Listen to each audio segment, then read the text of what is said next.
نحمدہ و نصلی علی رسولہ الکریم۔ ناظرین، کسی نے کیا ہی خوب شعر کہا ہے، ہزاروں سال نرگس اپنی بے نوری پہ روتی ہے، ہزاروں سال نرگس اپنی بے نوری پہ روتی ہے، بڑی مشکل سے ہوتا ہے چمن میں دیدہ ور پیدا۔ آج میں جس شخصیت کی بات کرنے لگا ہوں اس شخصیت کو کہتے ہیں مفتی تقی عثمانی مدظ ظلہ العالی۔ ناظرین، مفتی تقی عثمانی 5 اکتوبر 1943 کو ایک عظیم محقق، مفکر اور عالم اسلام کے عظیم رہنما مفتی شفیع عثمانی رحمۃ اللہ علیہ کے ہاں پیدا ہوئے۔ کسی کو کیا پتہ تھا کہ یہ 5 اکتوبر 1943 کو پیدا ہونے والا بچہ دنیا کو ہلا کے رکھ دے گا، اور آج مفتی تقی عثمانی صاحب مدظ ظلہ العالی پوری دنیا کے اندر اپنی شخصیت سے پہچانے جاتے ہیں۔ الحمدللہ اس خاندان کا جو تعلق پاکستان کے ساتھ ہے اور جتنی خدمات اس خاندان نے ملک پاکستان کے لیے کی ہیں، چاہے وہ سیاست کا میدان ہو، چاہے وہ دین کا کوئی مسئلہ ہو، شریعت کا کوئی قانون ہو، تصوف ہو، تدریس کا ہو، امامت کا ہو، خطابت کا ہو، مسائل کا ہو، کوئی بھی شعبہ ہو، اس شعبے کے اندر الحمدللہ یہ خاندان پورے پاکستان میں نمایاں نظر آتا ہے۔ مفتی تقی عثمانی مدظ ظلہ العالی ملک پاکستان کے لیے ایک عظیم رحمت ہے، ایک عظیم نعمت ہے اللہ جل شانہ کی، وگرنہ خدا کی قسم اگر یہ مفتی تقی عثمانی صاحب اگر کسی ملک میں دوسرے ملک میں چلے جائیں اور ان کو پوری دنیا سے آفر بھی آتی ہے، ہر ملک یہ چاہتا ہے کہ یہ مفتی تقی عثمانی صاحب ہمارے ملک میں رہیں، لیکن سب کچھ چھوڑ چھاڑ کے ملک پاکستان کی خدمت کے لیے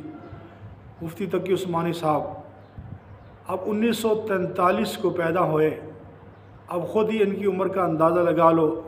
تقریباً یہ 80 سال سے زیادہ کے ہو گئے، لیکن ان کی ایکٹیویٹی اور ان کی بھاگ دوڑ اور ہر میدان کے اندر صف اول کے اندر ہے، تو یہ اللہ جل شانہ کی رحمت ہے اس ملک کے اوپر کہ اللہ نے ان جیسے علماء ہمارے اندر پیدا کیے۔ ہر معاملے کے اندر اللہ جل شانہ نے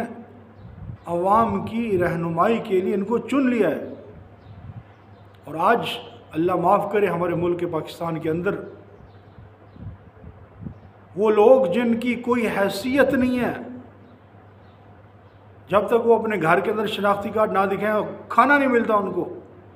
اور وہ اپنی گندی زبانوں سے مفتی اعظم پاکستان کے خلاف باتیں کرتے ہیں۔ تو پاکستانیوں، یہ بہت بڑی رحمت اللہ کی، بہت بڑی نعمت ہے کہ مفتی تقی عثمانی صاحب ہمارے اندر موجود ہے، ملک پاکستان کے اندر رہتے ہیں، پوری دنیا ان کو عزت کی نگاہ سے دیکھتی ہے۔ مفتی تقی عثمانی صاحب مدظ ظلہ العالی نے تصنیف کے شعبے میں کتنی محنت کی، اسی طرح ان کے والد محترم مفتی شفیع صاحب رحمۃ اللہ علیہ معارف القرآن لکھا۔ مفتی شفیع صاحب رحمۃ اللہ علیہ یہ بانی پاکستان میں سے ہیں، پاکستان کو حاصل کرنے میں ان کی تگودو، پاکستان کو عروج پر لے آنے میں ان کی تگودو، پاکستان کے حالات کو سنبھالنے میں ان کی تگودو، پاکستان کے ہر شعبے میں الحمدللہ انہوں نے محنت کی ہے، اور آج ہم ان کے احسانات کو بھول جائیں؟ اللہ کی قسم وہ قومیں عروج پاتی ہیں جو اپنے احسان مند کو احسان مانتی ہیں۔ تو اس خاندان کا پاکستان کے اوپر بہت بڑا احسان ہے، پاکستان بنانے سے لے کر پاکستان چلانے تک۔ اللہ کی قسم اٹھا کے میں مسجد میں بیٹھ کے کہہ رہا ہوں، اگر 1 سال کے لیے مفتی تقی عثمانی صاحب کو وزیر اعظم بنا دیا جائے تو ملک کے حالات ایسے ہو جائیں گے الحمدللہ کہ کوئی قرضہ ملک کے اوپر نہیں ہوگا، ہر طرف امن امان، ہر طرف سلوک، ہر طرف اخلاق، الحمدللہ اس خاندان کے اندر اللہ نے وہ طاقت و حیثیت رکھی ہے۔ تو اللہ جل شانہ سے دعا ہے کہ اللہ پاک ہم سب کو اس خاندان کی عزت احترام کرنے کی توفیق عطا فرمائے، اور اس خاندان کا سایہ ہمارے سروں پر قائم اور دائم رکھے، اور ملک پاکستان کے جو یہ عظیم محسن ہیں اللہ ان کی زندگیوں میں برکت عطا فرمائے۔ اسی طرح ہمارے ملک پاکستان کو اللہ قیامت تک شاد اور آباد رکھے۔ تو ناظرین، بہرحال مفتی تقی عثمانی صاحب کی شخصیت بہت اعلیٰ شخصیت ہے، ہمیں ان کی قدر کرنی چاہیے۔ اور جس معاشرے کے اندر کہیں بھی اگر تم بیٹھے ہو مفتی تقی عثمانی کے خلاف کوئی بکواس کرتا ہے، فوراً اس کی زبان بند کرو۔ کیوں؟ ان کو سمجھاؤ کہ یہ ہمارے عظیم محسن ہیں۔ اللہ جل شانہ سے دعا ہے کہ اللہ ہمیں ان عظیم محسنوں کی قدر کرنے کی توفیق نصیب فرمائے۔